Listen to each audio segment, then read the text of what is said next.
الحمد لولیہ والصلاة والسلام علی اہلہا اما بعد۔ جوں جوں قیامت قریب آتی چلی جائے گی، دجال کا ذکر کم ہوتا چلا جائے گا، اور پھر اسے ممبروں سے بھی بیان نہیں کیا جائے گا، لوگ بھولنے لگیں گے اسے۔ حضرت عمیر ابن ہانی رضی اللہ تعالیٰ عنہ کی حدیث ہے، آپ صلی اللہ علیہ وسلم نے فرمایا کہ جب لوگ دو خیموں میں تقسیم ہو جائیں، ایک طرف خالص مومن جن میں نفاق بالکل نہ ہوگا، اور دوسری طرف خالص منافق جن میں ایمان نہ ہوگا، جب لوگوں کی یہ حالت ہو جائے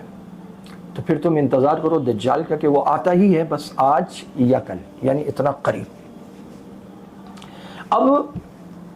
وہ لوگ کون ہیں جو منافق ہیں، خالص منافق ہیں؟ تو فرمایا کہ وہ ہیں جو اسلام کی تعریف تو کرتے ہیں لیکن اس پر عمل نہیں کرتے ہیں۔ آج جب آپ دیکھیں گے مسلم حکمران آپ کو کہیں گے اسلام ایک مکمل ضابطہ حیات ہے، اسلام خواتین کو حقوق دیتا ہے، اسلام ایک بہترین مذہب ہے، لیکن جب بات نفاذ کی آئے گی تو وہ کہیں گے اسے نافذ نہیں کرتے کیونکہ نافذ کرنے والوں پر دہشت گردی کا ٹھپا لگ جاتا ہے، وہ اسے خود اپنے 6 فٹ کے جسم پر نافذ نہیں کریں گے۔ جب نفاذ کی بات آئے گی تو وہ کہیں گے اسلام تو روشن خیالی کی تعلیم دیتا ہے، اسلام تو جبر اسلام میں ہے ہی نہیں، ہم کس طرح اقامت صلاۃ کرتے لوگوں سے کہیں کہ نماز پڑھو، مرضی ہے جس کی،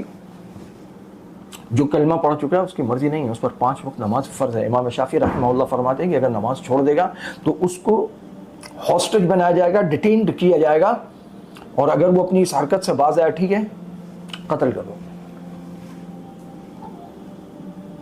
اور بہت ساری احادیث آپ صلی اللہ علیہ وسلم نے فرمایا کہ کفر اور اسلام کے درمیان جو حد فاصل ہے وہ نماز ہے۔ تو یہ لوگ اسلام کے نفاذ کی بات پر نہیں آتے، صرف اس کی تعریف کریں گے تاکہ مسلمانوں پر ان کا اقتدار قائم رہے، اقتدار کا سنگھاسن ڈولے نہیں۔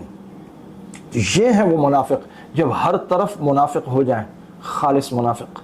اور دوسری طرف وہ خالص اہل ایمان ہوں جو اس پر عمل بھی کرتے ہوں، مال بھی خرچ کرتے ہوں، جان دینے سے بھی دریغ نہ کرتے ہوں، اور ہر موقع پر دین اور اسلام کی بات کرتے ہوں۔ یہ خالص مومن ہیں جو اللہ کے سوا نہ کسی سے ڈرتے ہوں، نہ کسی کے سامنے جھکتے ہوں، نہ کسی کی عبادت کرتے ہوں۔ اس وقت جب آپ پریکٹیکلی دیکھیں گے تو دنیا واضح طور پر 2 گروپس میں، 2 خیموں میں تقسیم ہو چکی ہے۔ ایک طرف وہ خالص منافق ہیں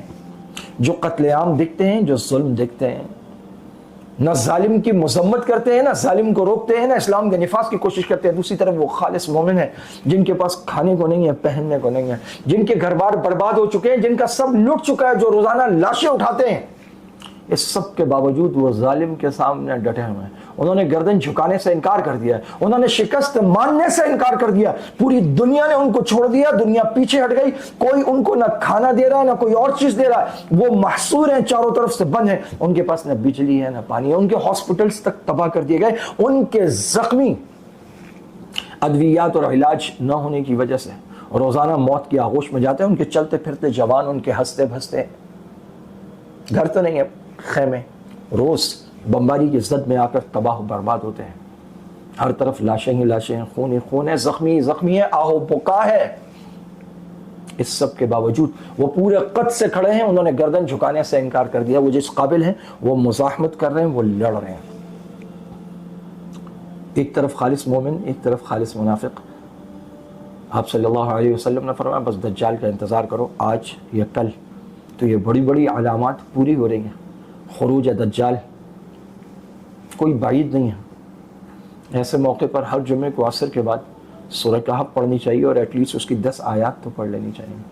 آپ صلی اللہ علیہ وسلم نے فرمایا یہ کائنات کا عظیم ترین فتنہ ہے، اور ہر نبی نے اپنی امت کو اس فتنے سے ڈرایا ہے، اور میں بھی تمہیں اس سے خبردار کرتا ہوں۔ وآخر دعوانا ان الحمد للہ رب العالمین۔